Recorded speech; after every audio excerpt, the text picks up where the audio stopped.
Hi everyone, and welcome. One thing that I promise you today is that this presentation is going to last less than 30 minutes. But I also promise you that if you've already done good research, you've read all of your sources that you need to on this topic, you have extracted information from them and otherwise summarized the sources and written them up, and your summaries and those source citations are now in a nice alphabetical list. If you've done that, what is called annotated bibliography, and you're ready to start on this literature review, I guarantee you that if you follow these steps I'm about to give you, you can write the rough draft of this literature review in 30 minutes or less. But first, a couple of questions. Question number one, what the heck is a literature review? Or what the bleep is a literature review? The second question, why the bleep should I care what a literature review is? You know, it seems like we've got these stodgy professors out there who kind of revel in the fact that they like to give these academic sounding assignments that really have no validity in the real world. And the literature review seems to be one of those examples. But you know what? Nothing could be further from the truth. And let me show you why. Let's say that you just graduated with a BS degree in Human Resources Management. Congratulations on that GPA, by the way, 3.83. And also congratulations on having landed your first job as an administrative manager at Caliber Systems, a firm with over 1,800 employees. You've definitely got room for advancement there. So everything's looking great, right? Now, one day your supervisor comes back from a meeting in the C-suite and has a little assignment for you. Here's the assignment. Should Caliber Systems institute a cultural diversity training program? If so, what should that program consist of? Your report, which is due in the form of a presentation in 2 weeks, is going to determine the future of your job and your career at Caliber Systems. Okay, hotshot, what's your next move? Your next move is to go find some answers to some very real questions. Those questions being, what is cultural diversity training? Is it something that's gaining acceptance in this human resources world, or is it considered a waste of money? Another question, what are the various types of cultural diversity training offered today, especially in companies of my size, Caliber Systems, and in my sector, IT consultancy?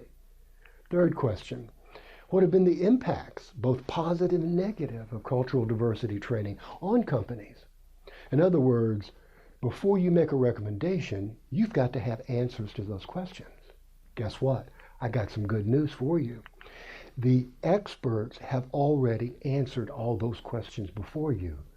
There are people who get paid to answer questions like those and publish their results. All you need to do is go find those answers. The answers that you find in the published results are called the literature. And whenever you go and look for them, that's called a review or looking for them. OMG, a literature review. You've got to write one for your job as a human resources manager in an IT company. That's right. In more good news, you can do that literature review in 5 easy steps. So here's the takeaway. A literature review is not something that stodgy professors assign just because they like to torture you. Literature reviews, whatever you want to call them, are important ways to gather background information before you make a decision, before you write up your report. Now, let's take a look at those 5 easy steps. And once you know them and you've seen them illustrated, I guarantee you that you're going to be able to write this literature review in 30 minutes or less. When you do background research, you record the source of the information to allow others to validate what you say, along with the details of what you found. So after completing your research, you'll have a list that looks something like this. For the purposes of demonstration, We're showing only the first 3 items from a much longer list. In step 1, you're going to strip this list into 2 parts. 1, the citations by themselves. 2, the paragraphs containing information from the sources. The list of citations will look like this. The list of paragraphs will look like this. Save the list of references and use it as the last page of your literature review. We'll use the paragraphs as the body of your literature review. Let's note 3 important things about these summary paragraphs.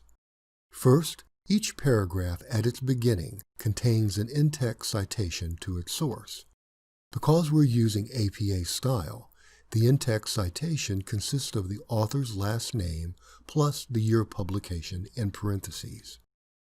The author's last name is outside of the parentheses because the name is being used as a noun in the sentence. Second, note that the sentences in the paragraph find a way to refer back to the source so that the reader knows the information is from the source and not your own thoughts. Some examples are the author's present and the article. Then there's repetition of the author's name. In the second paragraph, Frasoli is repeated 4 times. Finally, notice that the year of publication only has to be repeated once per paragraph. Okay, congratulations on completing step 1. You've taken your basic research and produced 2 lists, a list of citations and a list of paragraphs. Now, your task in step 2 is to reorder the paragraphs. To do this, carefully reread them.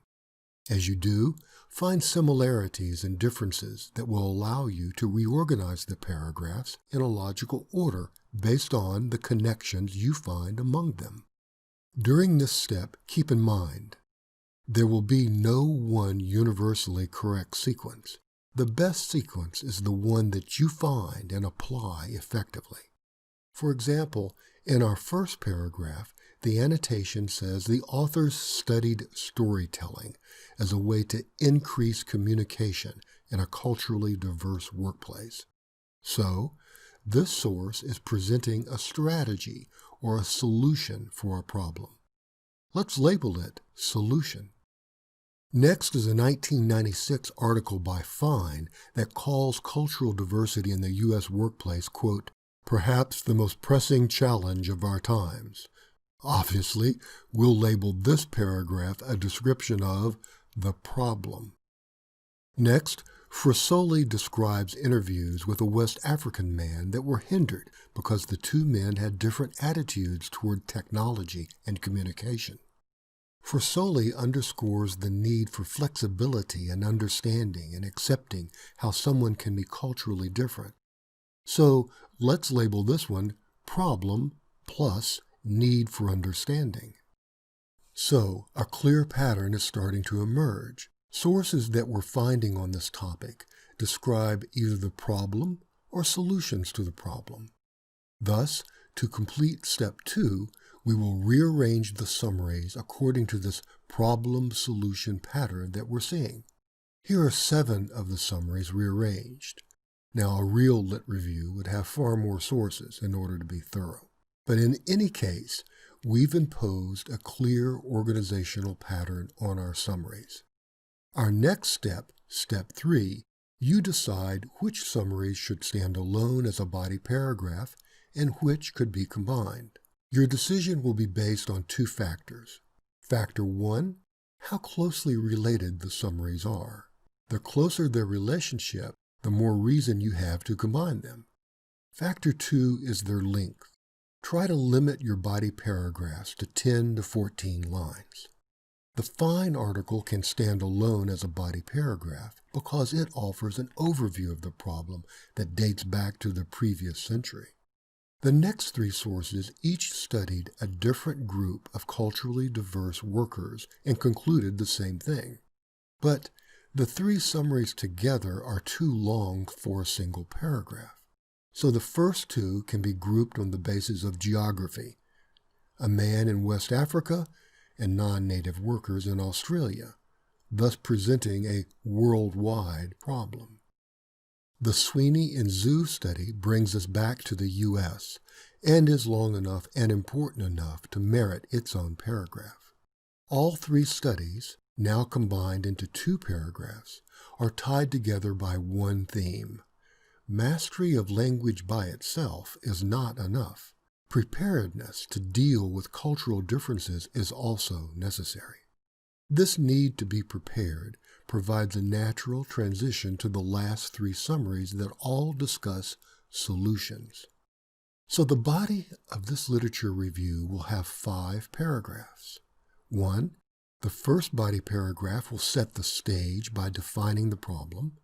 The second body paragraph will show that the problem is worldwide and requires preparing workers to deal with cultural differences in communication. The third body paragraph brings the problem home to the U.S. and reinforces the need for workers to be sensitive to cultural differences. The fourth body paragraph presents 2 minor solutions to the problem, and the fifth body paragraph presents an overarching solution, diversity training, that can apply to virtually any organization. The order and combination of the paragraphs are set, and now we're ready for step 4, which is all about turning the summary paragraphs into real paragraphs by adding topic sentences and transitions. Here's an example of a plain summary paragraph as we wrote it down after research. Now, here is the same paragraph with a topic sentence and transition added. Let's compare them. The topic sentence: cultural diversity has long been recognized as a potential problem in the workplace. It introduces the topic that will be discussed by the source that comes next. But a transition phrase, as far back as 1996, Fine stated, links the topic sentence and the source together with the concept of time. When there's more than one source in a paragraph, a new sentence or thought bridge must sometimes be added between them. For example, here are 2 summary paragraphs that we want to combine into one. We first add a topic sentence for the 2 summaries. Both study geographically dispersed cultures. Next, Frisoli's findings are presented. Then a thought bridge sentence is added to lead to the second summary and blend them both into a smooth, flowing narrative. As you see, at the end of step 4, you should have a series of body paragraphs that consist of strong topic sentences, followed by source summaries, and then transitions from one summary to the next. This review is looking really excellent. Now it's ready for step 5. In step 5, the body of the literature review gets an introduction paragraph with thesis and a conclusion paragraph. Because a literature review summarizes the published works of others, the thesis statement should bring together the major points discussed by the sources. And a phrase such as, "The following review of literature," signals to the readers that they will be reading a literature review, not the author's individual claims, arguments, or opinions. Note that the thesis statement for the Lit Review also reflects the problem-solution organizational pattern of the paragraphs to follow. One common strategy for the conclusion paragraph is to open with a restatement of the thesis, which brings the reader back to the overall point. Another common strategy for the conclusion is to comment on any gaps or flaws in the research reviewed. Of course, no literature review would be complete without a title. And now's the perfect time to write it, because we now know everything that is in our Lit Review. Cultural diversity in the workplace, overcoming barriers to communication, definitely does the job. As a further aid to organization, don't forget to add subtitles between the major sections of your Lit Review. After the introduction of our sample Lit Review, come the paragraphs that discuss the problem. So, our first body section subtitle is Defining the Problem. The next major section presents solutions, so its subtitle is Searching for Solutions. When it comes to the conclusion, don't waste an opportunity to provide a specific subtitle that helps to reinforce your thesis. instead of just using the neutral word conclusion. Note how descriptive this subtitle for the conclusion paragraph is. Preparing for tomorrow today. That takes care of step 5, and now you have a solid, well-organized lit review. Okay, there they are, the 5 easy steps. It probably takes about as long to explain them and illustrate them than it would be to actually do them. Let's review them quickly. Step number 1, separate those paragraph summaries from the citations. Save the citations for your reference page, and then you're going to turn those paragraph summaries into your literature review. And in doing that, the first thing you're going to do is to rearrange those paragraph summaries in a logical order that presents itself to you as you reread them. And the third step is then to combine whatever summaries need to be combined. And then the fourth step is to add in those really important topic sentences and transitions so that they read together smoothly. And then add your introduction and conclusion paragraphs. And you've got yourself a literature review. One last thing I want you to keep in mind about a literature review is that the literature review is only a preliminary step.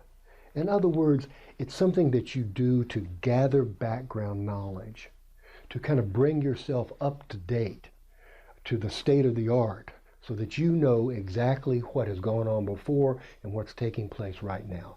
You're the expert. So you use the literature review to make yourself the expert on that topic. And once you've got all that background knowledge, then you can write about it. Then you can write your thesis. Then you can write your argumentative report. Then you can do your presentation because you have made yourself an expert via the literature review. Okay, thanks very much for watching the presentation, and I wish you the very best of luck on your literature review.